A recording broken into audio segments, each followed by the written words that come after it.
Mitchell Brown is here from Signal Polling. Mitchell, welcome to the program. You know, I'm going to recreate part of it here as we do this. Who wants a hat? See? We're going to see here. There you go, over there.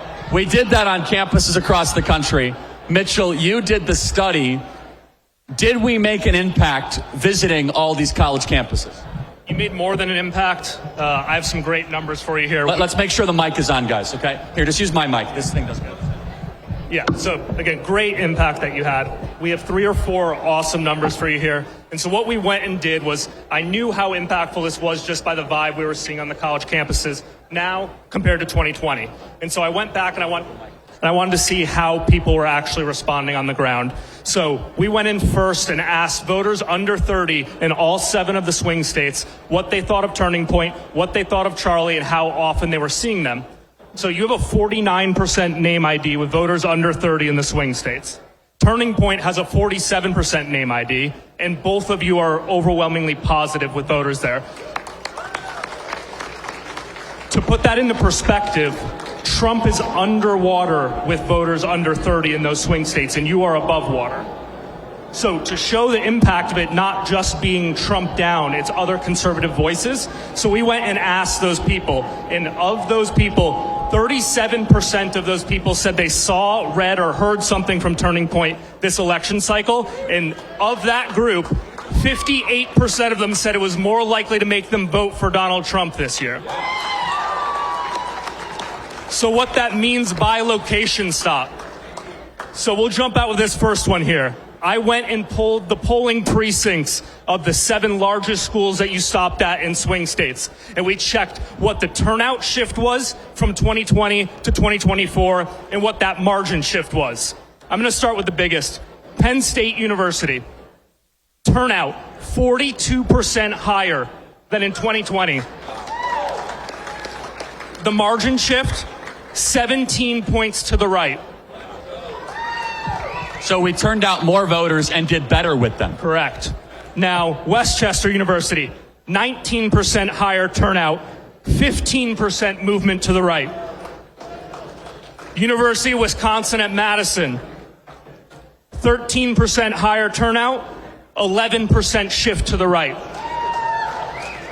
I can go through all of these. Georgia State University, 13% higher turnout, 14% shift to the right. And that is a tough campus. That is not always MAGA friendly. And so, who wants a hat, by the way? Let's see here. There we go.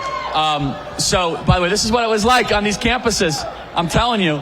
And Mitchell, in polling, can you go through how dramatic a change like this is? Seeing double-digit movement. There is a cause and effect to this. It does not happen by itself.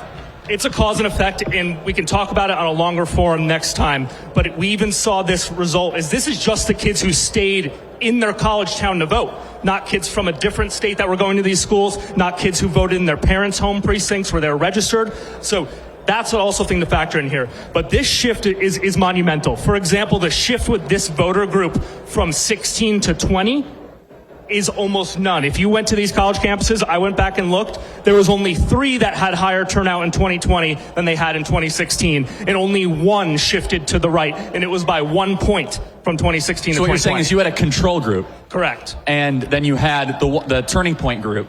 Therefore, it would say that not every campus automatically had this sort of shift. So the control group proves that we actually helped move the youth vote towards the victory for Donald Trump. Correct. And you guys changed the conversation.